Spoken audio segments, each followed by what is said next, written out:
Сәлеметсіз ме балалар? Бүгін 12-ші сабақты өтетін боламыз. Каналымызға міндетті түрде подписаться батырмасын басып, жазылып алыңыздар. Сіздер үшін пайдалы сабақтар шығып отырады.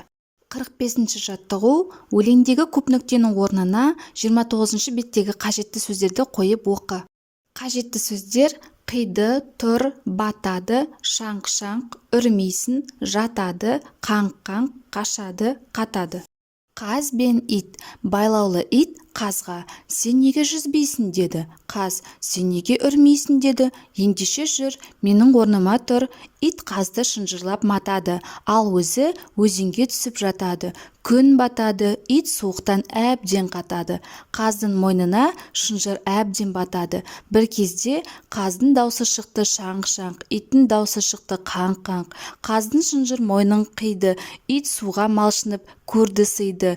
Содан бері итті көрсе қаз қашады, қазды көрсе ит қашады. Өлең мазмұнын өз сөзімен айтып бер. Бір күні байлаулы тұрған ит қазға: сен неге жүзбейсің деді.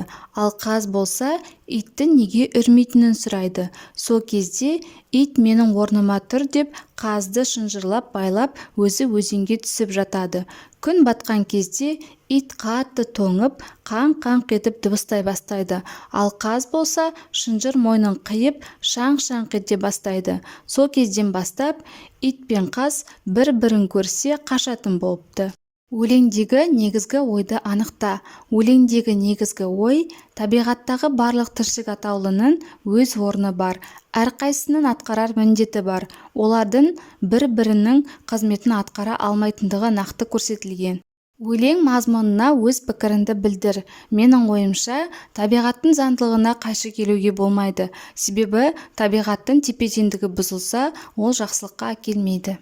46-шы жаттығу: жоғарыдағы өлең мазмұнын ашатын мақалды тауып жаз. Күшіне сенбе, ісіңе сен, бірлік болмай тірлік болмас, әлім білмеген әлек деген мақалдар берілген. Әлім білмеген әлек деген мақал өлең мазмұнына сәйкес келеді.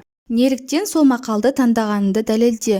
Бұл мақалды таңдаған себебім, бір қарағаннан иттің қызметі мен қаздың жұмысы оңай көрінгенімен, әрқайсының өзінің ғана көтере алар жүгі бар. Соны әрдайым назардан тыс қалдырмаған жөн. 47-ші жаттығу: менің ең жақын досым тақырыбында пайымдау мәтінін жаз.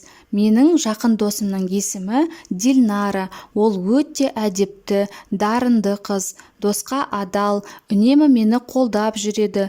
Талай сабақтан қиналып, көңілім түскен кездерде жанымнан табылған бірден бір жан құрбым. Дилнара бос уақытында сурет мектебіне, жүзу мектебіне барып жаттығады. Мен оның үлкен жетістіктерге қол жеткізетіндігіне сенімдімін. 48-ші жаттығу: мәтінді түсініп оқы. Мәтіннің жанрын ажырат. Қоңыр аю жыртқыш аң, көбіне өсімдікпен қоректенеді. Егер адам өзі соқтықпаса, өздігінен тиіспейді. Оның бір ерекшелігі ақылдылығы. Егер қақпанға түссе, артқы аяғының көмегімен босанып қашып кетеді де, екінші рет темір иісі шыққан жерге жоламайды. Екіншісі иіс сезгіштігі.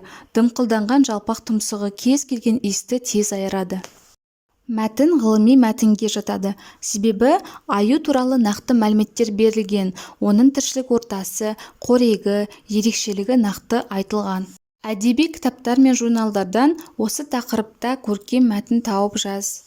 Балды сүйіп жейтін әрі қорқынышты, бірақ аңғал аюлар туралы білетініміз де білмейтініміз де көп ақ. Қоңыр аюды сыртқы түріне қарап, басқа жыртқыш аңдардан бірден ажыратуға болады. Өйткені оның терісіндегі түгінің түсі біркелкі қоңырқай, кейде қарақошқыл, қоңыр түсті, әрі түктері қалың және ұзыншалы болып келеді. Соған орай ауыз екі тілде қоңыр аю деп атайды. Олар өздерінің көлемдеріне қарамастан ағашқа еркін өрмелей алады. Сонымен қатар балдың иісін алыстан ақ сезіп қояды екен. Аюлар жүрген кезде аяқтарын дұрыс баспай қорбандап жүреді. Сол себепті халық арасында аю секілді маймақ деген тіркес қалған. Осымен сабағымыз аяқталды. Сабақ пайдалы болған болса, лайк басып достарыңызбен бөлісуді ұмытпаңыздар.